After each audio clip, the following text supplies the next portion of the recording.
BA, MA আর B Ed. শর্ত কয়টা হলো? 5টা শর্ত হলো।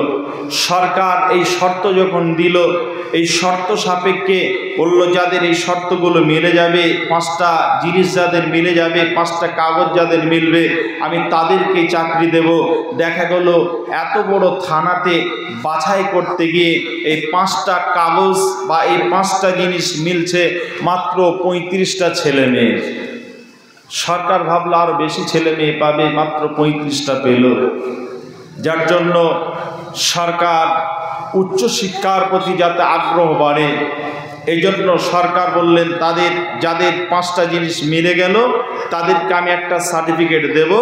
ওই সার্টিফিকেটটা নিয়ে তারা স্কুলে যাবে, জয়েন করবে, যেটাকে আমরা জয়েন্ট লেটার বলি। আমার কথা বুঝছেন কি বুঝছেন না? এবার শর্ত হলো 5টা, যাদের শর্ত মিলল তাদেরকে একটা সার্টিফিকেট দিল 6টা।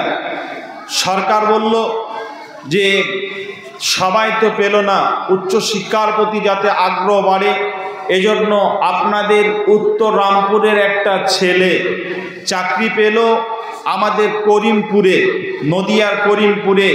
ওই লোকটা প্রতিদিন, ওই শিক্ষকটা প্রতিদিন আপ ডাউন করতে পারবে? পারবে না। যদি আপনাদের গ্রামের একটা মেয়ে পলাশিতে, যদি তার পলাশি থেকে ভিতরে কোনো 10 কিলোমিটার 15 কিলোমিটার ভিতরে যদি কোনো একটা স্কুলে যদি তার চাকরি হয়, মহিলাটার প্রতিদিন আসা যাওয়া সম্ভব হবে না। এই জন্য সরকার বলল আমি 3টে উপহার আমি ঘোষণা করব, তাদেরকে 3টে উপহার দেব। যেহেতু উচ্চশিক্ষার প্রতি মানুষের আগ্রহ কমে যেতে পারে, তাদের ছাত্রছাত্রীর আগ্রহ কমে যেতে পারে, যাতে আগ্রহ বাড়ে এই জন্য আমি 3টে উপহার ঘোষণা করছি। নাম্বার 1, যারা এখান থেকে পলাশিতে চাকরি পেল, করিমপুরে চাকরি পেল, আপনার এদিকে রায়গঞ্জে চাকরি পেল, মালদাতে চাকরি পেল, প্রতিদিন আসা যাওয়া সম্ভব নয়, এটা মাথায় রেখে সরকার বলল তাদের থাকার ব্যবস্থা আমি করব কোয়ার্টার ফ্রি। 1 নম্বর পুরস্কার। 2 নম্বর পুরস্কার, সরকার বলছে বেতন তো খুব কম, যাই বেতন দিচ্ছি সেখান থেকে যদি পরিবারকে নিয়ে যদি বাইরে থাকে অনেক খরচা হয়ে যাবে, কাজেই থাকবে খাবার যেটা লাগবে সপরিবারের টোটাল খাবারটা আমি সরকার ফ্রি দেব। থাকা আর খাওয়া দিলে পারে হবে না, একটা মানুষ সুস্থ থাকতে থাকতে অসুস্থ হতে পারে। যেহেতু সেটা একজন টিচার, শিক্ষক, সম্মানিত ব্যক্তি, পৃথিবীতে যত সম্মানের চেয়ার আছে তার মধ্যে সবচাইতে বড় সম্মানের চেয়ার হলো শিক্ষকের। বৃদ্ধ হয়ে গেলেও শিক্ষক রাস্তা দিয়ে যাবে, তারপরেও নেমে একজন ছাত্র, আদব যদি ছাত্র হয়, আদব যদি থাকে ছাত্রর, নেমে সালাম জানাবে, মাস্টারমশাই কেমন আছেন, আপনার পরিবার কেমন আছে খবর নেবে, এর নাম হলো শ্রদ্ধা।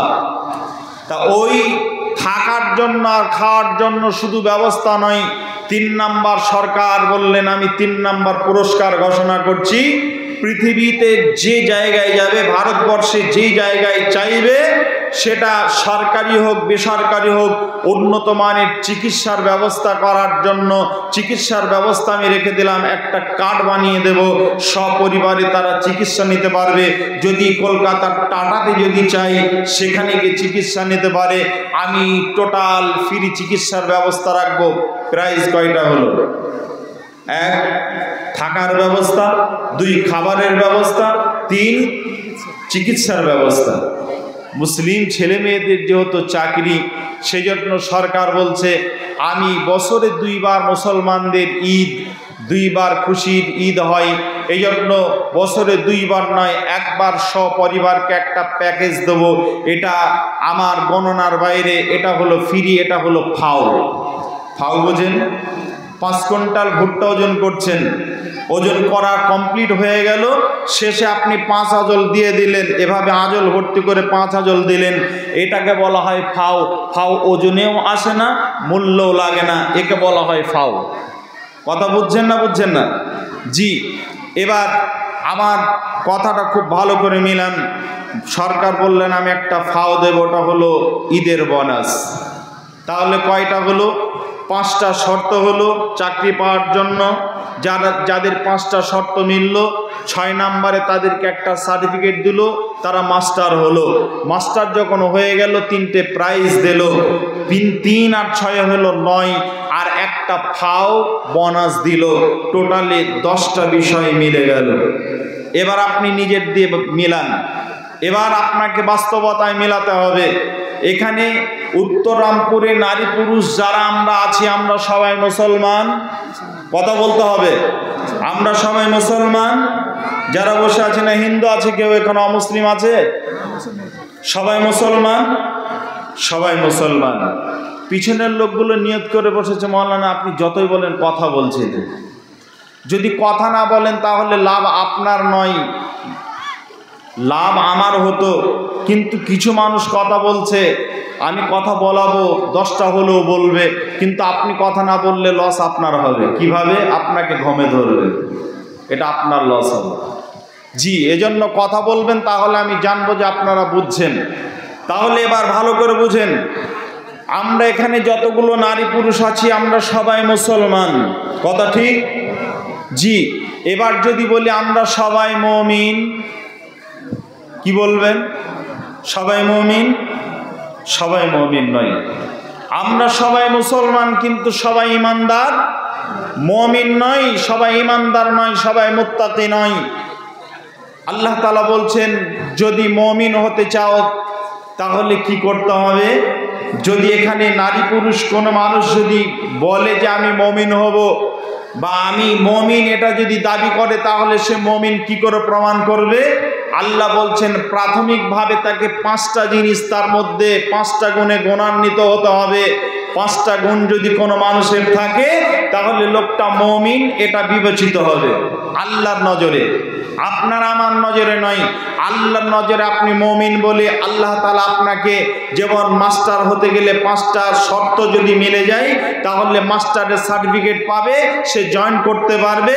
আল্লাহ বলছেন যদি কোনো মানুষের জীবদ্দশায় 5টা শর্ত মিলে যায় তাহলে ওই লোকটার জীবদ্দশায় 5টা জিনিস মিললে পারে, আল্লাহ একটা সার্টিফিকেট দেবেন, ওই সার্টিফিকেটটার নাম হবে মুমিন।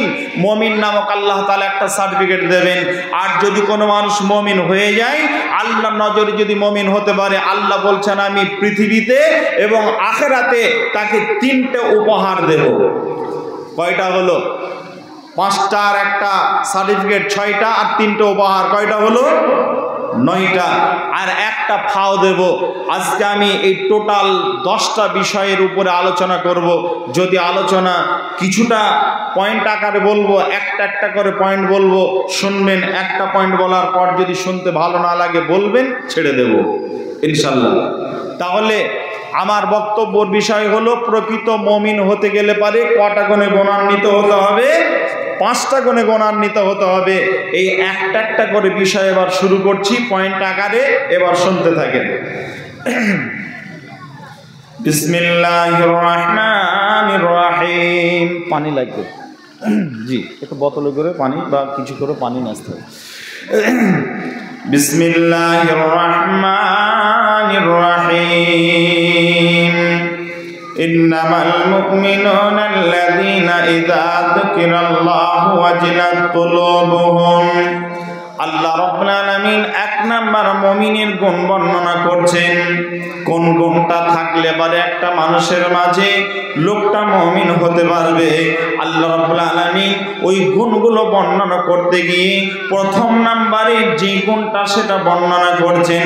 আল্লাহ বলছেন ইন্নামাল মুমিনুনা আল্লাযীনা ইযা যুকিরাল্লাহু ওয়াজিলাত কুলুবুহুম। নিশ্চয় ওই লোকগুলো মুমিন যে লোকগুলোর সামনে আল্লাহর একত্ববাদের কথা আলোচনা হবে, কোরআনের কথা বলা হবে, যেই লোকগুলোর সামনে আল্লাহ নাম উচ্চারণ করা হবে, আল্লাহর জিকির হবে। আল্লাহর জিকির বলতে এখানে এই জিকিরের অর্থ বোঝানো হয়েছে আল্লাহ রাব্বুল আলামিনের এই জিকিরের অর্থ করতে গিয়ে কথা বলেছেন। জিকিরে মানে হলো একটা মানুষ কিভাবে মারা যাবে, ওই লোকটা মারা যাওয়ার সময় তার অবস্থা কেমন হবে, লোকটা কবরে যাবে তার অবস্থা নিয়ে ভাববে। আল্লাহ রাব্বুল আলামিন একটা মানুষকে জাহান্নাম দেবেন, একটা মানুষ যখন আখিরাতে জগতে চলে যাবে কয়েকটা ধাপ তাকে অতিক্রম করে করে করে করে তাকে জান্নাতে যেতে হবে, নচেৎ সে জাহান্নামে চলে যাবে। এই টোটাল বিষয়টা একটা মানুষ ভাবছেন, এটাকে জিকির বলা হয়েছে। তাহলে আজকে এখানে যতগুলো মানুষ আছি, অনেক মানুষের আপনার বাড়িতে এত সুন্দর টাইলস লাগানো ঘর আছে, ওই লোকটার বাড়িতে আপনার সুন্দর স্ত্রী আছে, সুন্দর স্ত্রী আছে, ছোট্ট ছোট্ট বাচ্চা আছে, মেয়ে আছে, ছেলে আছে, তার সন্তান আছে। ওই বাচ্চাগুলো ছাড়া লোকটা কিছুই বোঝে না, তার স্ত্রী তার স্বামীকে ছাড়া কিছুই বোঝে না, আর স্বামী স্ত্রীকে ছাড়া একটা রাতও অতিবাহিত করে না অন্য জায়গায়। এই মহিলাটা তার স্বামীকে ছাড়া কিছুই বোঝে না। এরকম একটা পরিবারের লোক যদি হঠাৎ করে আপনার এই রাতে, এখন প্রায় 11টা পার হয়ে গেল, এই সময়ে যদি একটা মানুষের মওত হয়ে যায়, ইন্তেকাল করে, মুনতাকিল হয়ে যায়, এ জগৎ ট্রান্সফার করে পরলৌকিক জগতে ট্রান্সফার নিয়ে নেয়, ওই লোকটার সঙ্গে মানুষের আর কোনো সম্পর্ক থাকবে না। ওই লোকটা যেই ঘরে ছিল, ঘরটা যদি এসি হয়, ওই ঘরটা যদি এত সুন্দর মার্বেল করা ঘর, এসি ঘর যদি হয়, তার স্ত্রী আছে ঘরে, সুন্দর ছেলেটা আছে ঘরে, গলা চেপে ধরে বাচ্চা শুয়ে আছে, ওই অবস্থাতে তার বাপ ইন্তেকাল করেছে, বেটা বুঝতে পারেনি, স্ত্রী বুঝতে পেরেছে, বাড়ির লোকদেরকে খবর দিয়েছে, প্রতিবেশী গ্রামবাসী সবাই জেনে গেল অমুক লোকটা মারা গেছে।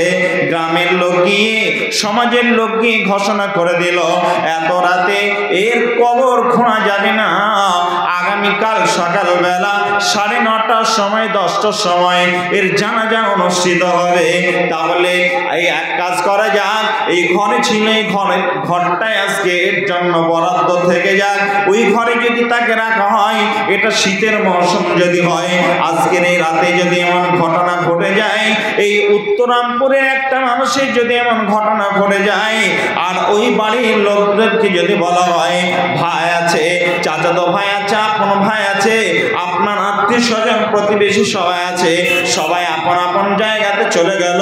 আপন আপন জায়গাতে যাওয়ার পর এবার যখন চলে যাচ্ছে, সমাজের লোক বলছে, তাহলে এক কাজ করো, এই কারি সাহেবের মতো মানুষটা বলছে, এক কাজ করো, তার বিবিকে ডেকে বলছে, তুমি তো তোমার স্বামীকে ছাড়া কিছুই বুঝতে না, তোমার স্বামীকে অত্যন্ত ভালোবাসতে, আর ছেলেটাকে বলছে, বাবা রে, তোমার বাপ তো আর কোনোদিন তোমার কাছে শেষ হবে না। তোমার ওই স্ত্রীটাকে বলছে, তোমার পাশে তোমার স্বামী আর কোনোদিন এসে থাকবে না, এক কাজ করো, আজকে রাতেই তুমি তোমার স্বামীকে নিয়ে আজকে রাতটা পার করো। ছেলেটাকে বলছে, তোমার বাপের গলা ধরে যেভাবে শুয়ে থাকতে, যেই ঠোঁটে তুমি চুমু খেতে, ওই ঠোঁটটাতে তুমি চুমু দিয়ে আজকে রাতটা অতিবাহিত করো। বেটা বলবে, আজকে রাতে তো দূরের কথা, আমরা 1 ঘন্টা তো দূরের কথা, 5টা মিনিট এই ঘরে একা থাকতে পারবো না। ছেলে বলে দেবে, আমি এই ঘরে একা, আমার বাপের এই লাশের পাশে আমি থাকতে পারবো না। যে স্ত্রী আপনাকে ছাড়া কিছুই বুঝে না, ওই স্ত্রী আপনার জন্য কথা বলে দেবে, আমি এই ঘরে একা রাত কাটাতে পারবো না, আমার বড় ভয় হচ্ছে, আমি ভয় পাচ্ছি, এই ঘরে আমি একা থাকতে পারবো না। আপনি কথাগুলো ভাবছেন, আপনি ভাবছেন আমার বাপ তো অনেক আগেই মারা গেছে। আল্লাহর নবীর একটা হাদিস আপনার মনে পড়ে গেল, জুম্মার দিনে এলাকাতে বহু জায়গায় জালসা হচ্ছে, আপনি হাদিসটা শুনেছেন। আপনাদের কাছে 2টি হাদিস বলি।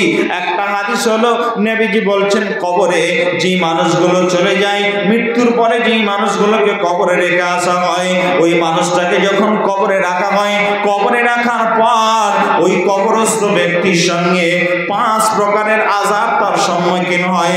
ইল্লা নাবিয়্যা ওয়া সিদ্দীকান ওয়া শুহাদাই ওয়া সালিহিনা, কিছু মানুষ ব্যতিরেকে প্রত্যেকটা মানুষের সঙ্গে কবর 5 প্রকারের আযাব তার সঙ্গে আলিঙ্গন করে। রে উত্তরামপুরের মুসলমান ভাইরা, আমি যে কথাটা আপনাদের আপনাদেরকে বোঝাতে চাচ্ছি, আল্লাহর নবীর একটা হাদিস আপনাদের কাছে মনে পড়ে গেল, আমি বলে দিলাম, অথবা আপনারা এর আগে কোনোদিন শুনেছিলেন। আজকে যদি এই বক্তব্য শোনার পর, এই হাদিস শোনার পর যদি আপনার বিবেক একটু নাড়া দেয়, হাদিসটা কি? আল্লাহর নবী বলছেন তিনিয়ান, নবীজি বলছেন খবরে একটা নয় একটা কম 99টা, 100টা মানে হতে গিয়ে একটা কম 99টা, একটা কবরে 99টা সাপ দেওয়া হবে। ওই সাপগুলো এত বিষাক্ত হবে, এত বিষাক্ত হবে, এত বিষধর সাপগুলো হবে। ওই সাপগুলো যদি দুনিয়াতে একবার তার শ্বাসটা ছেড়ে দেয়, একবার যদি দুনিয়াতে তার ওই যে বিষটা আছে ওটা যদি একবার পৃথিবীতে ত্যাগ করে দেয়, যদি বাহির করে দেয়, গোটা পৃথিবীর কোনো প্রাণী, শুধু মানুষ নয়, গোটা পৃথিবীতে যত প্রাণী আছে, ছাগল, গরু, হাঁস, মুরগি, জঙ্গলে যত প্রাণী আছে, আপনার পাখি থেকে শুরু করে